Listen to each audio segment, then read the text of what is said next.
Hello, hello, hello. Welcome to Social Media Today, brought to you by Social Cycle. We talk about all things social media, news, tips, tricks, and hacks to help you get the full advantage of social media. I'm your host, Mohit. Hello, hello, hello. Welcome to another episode of Social Media Today, a podcast brought to you by Social Cycle. Now, it has been a while since we've done a sort of a State of the Union of what's going on in social media. I think the last time I did one, it was about how TikTok may have gotten sold. So I've got a few updates on that.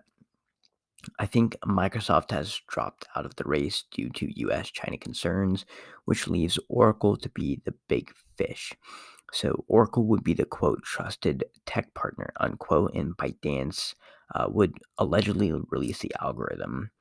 I feel really bad for the CEO. His name is Danny Meyer, and he actually was, I think, either the Disney CEO or Disney executive. And he actually left his old job back in May to be the CEO of TikTok. Then all of a sudden, he gets just Trump's ban just comes in and does it.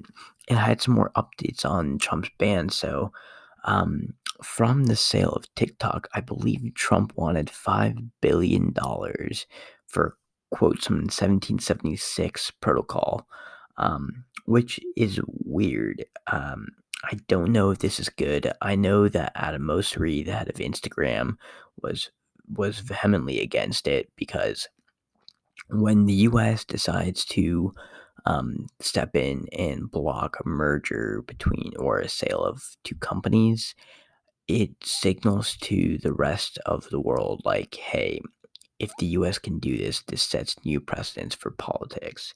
But anyway, we're not here to learn about politics. We're here to learn about social media trends, tips, and tricks. So I also read that Instagram may be charging fees. So I think a patent in 2016 was uncovered as with clues to the future. So there might be a fee to add URLs later on in your caption. So right now, users can post links in their website and swipe up on stories if they've got 10,000 followers.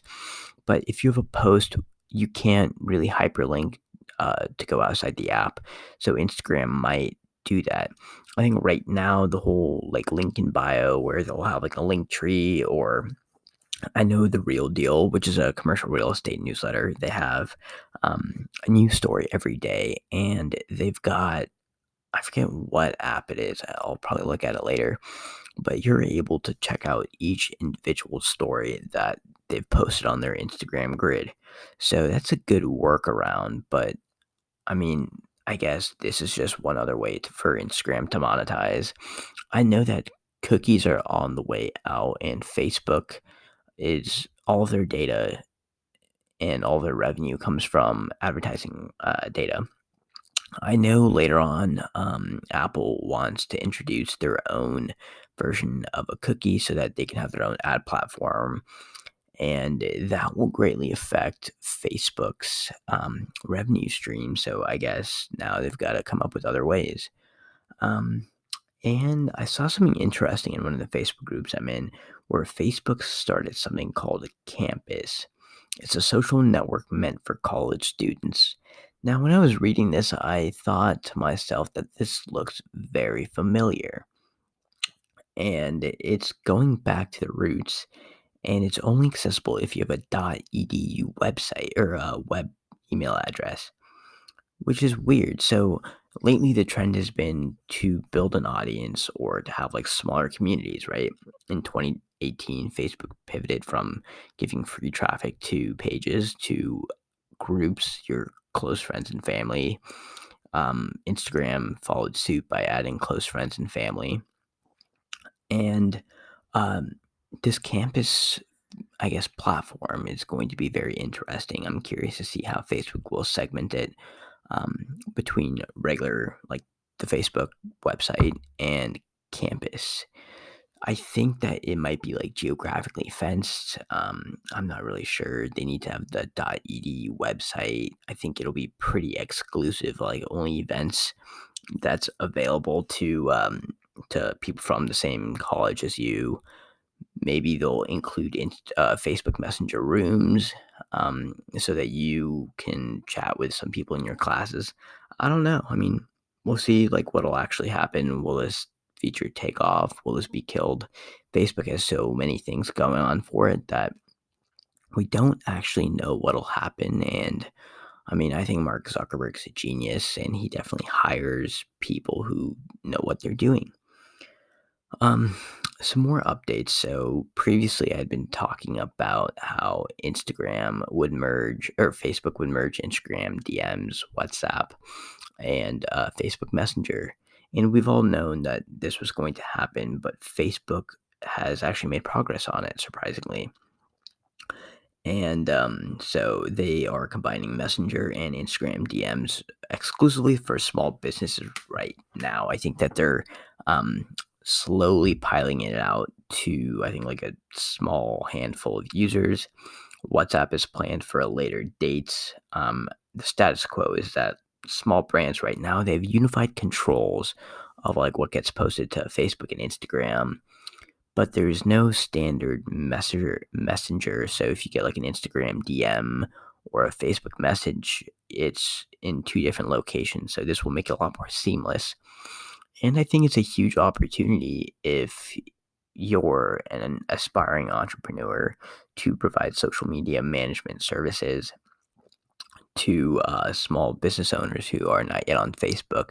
I mean, it's kind of piggybacking off of like the whole SMMA phenomenon that's happened within the last few years. Um, so yeah, I mean that's pretty interesting. I'm curious to see what will actually happen. I know that if you're a personal brand, it'll make it a lot easier, but also people tend to have different, I guess, personas. Just this is just from my own observation on Instagram and on Facebook. Facebook seems a little bit more buttoned down, if you will, and Instagram seems a lot more. It used to be a lot more private. Now it's a lot more video centric. Facebook seems like a lot more tech centric. Twitter is very short text centric. But people on Facebook will post long form content, and it'll have a lot of value bombs, and it's a good way to tie in both groups and have your call to action to go to your Instagram. Anyway, I divert. Um, so another thing I've noticed is that my Facebook and my Instagram apps have asked me to register to vote. I live in California, and it's a big deal. I also saw that 400,000 people have registered to vote via Snapchat.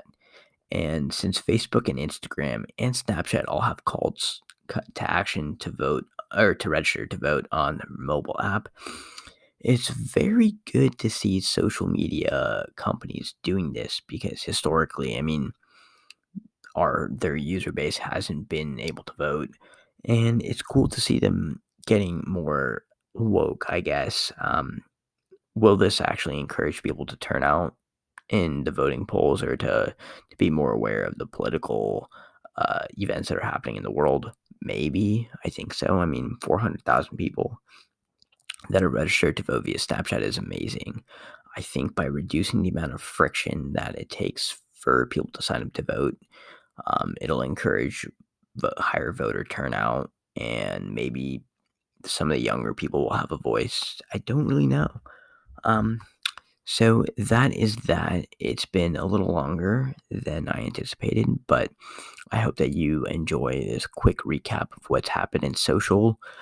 Please follow me on Twitter and Instagram. My new username is at Mo Money Mohit. That is MOMONEY MOHIT.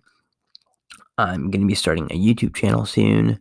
Um, Please do follow us at Social Cycle. We would love to see you sign up for the beta. Cool. Thank you for joining me. Have a great day. Bye bye. Thank you for listening. This is Mohit. I'm signing off. Please rate us 5 out of 5 stars on wherever you get your podcasts, whether that's Spotify, Apple Podcasts, Anchor, Stitcher, whatever it is. Thank you, and I hope that you have a great day. Please sign up for the beta at socialcycle.io.